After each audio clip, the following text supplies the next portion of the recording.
Phyllis is not okay. Her son's wife was murdered, and then the redhead was kidnapped, held captive, and nearly died. Now, life is piling on.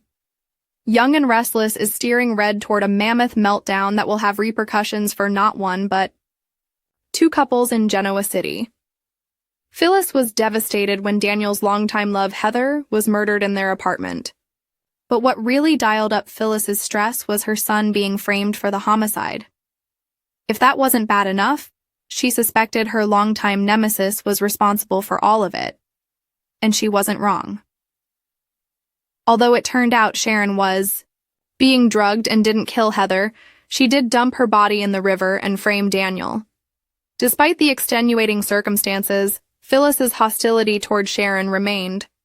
So, it was extra aggravating to find herself kidnapped and locked up in an abandoned psychiatric clinic with the blonde. Although part of their captivity involved working through their issues with each other, Sharon and Phyllis were traumatized, anew by the entire experience given they were tortured like lab rats and came this close to losing their lives before being rescued.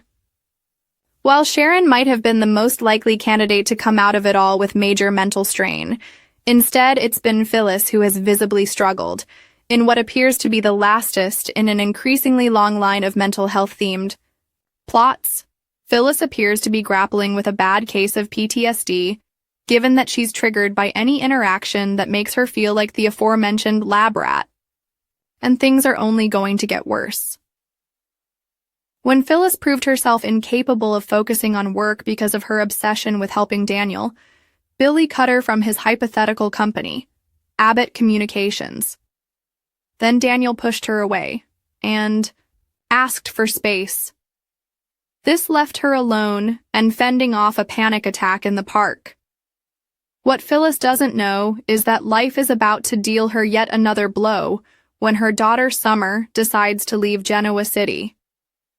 If you thought Phyllis might be headed for a nervous breakdown before, you can bet that Summer's departure will hurry things along.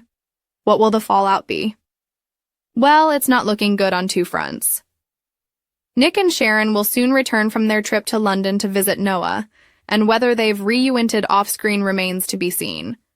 But given how they were dancing around the idea of getting back together before they left, it's a definite possibility.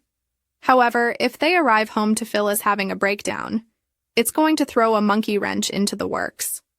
Rather than focusing on romance, they'll be catapulted into a scenario where one or both of them need to support the redhead. Despite their newly forged truce, Sharon is sure to be none too pleased if Nick throws himself into his customary hero role for Phyllis. Billy, meanwhile, is still openly struggling with guilt over firing Phyllis. Despite doing the best thing for his company, it clearly didn't sit well in his conscience. Should Phyllis have a full-blown nervous breakdown, the guy is going to feel terrible and will feel obligated to be there for her. As one might imagine, Sally will not be a fan of this, particularly given she has been telling him he has no reason to be guilt-ridden. Should he insist on riding to Phyllis's rescue, it may not only impinge on his relationship with Sally, but pivot her away from accepting his offer to come and work with him. Phyllis is absolutely headed for a mammoth meltdown, and the only question that remains is who will help pick up the pieces and what will the fallout be for that knight in shining armor?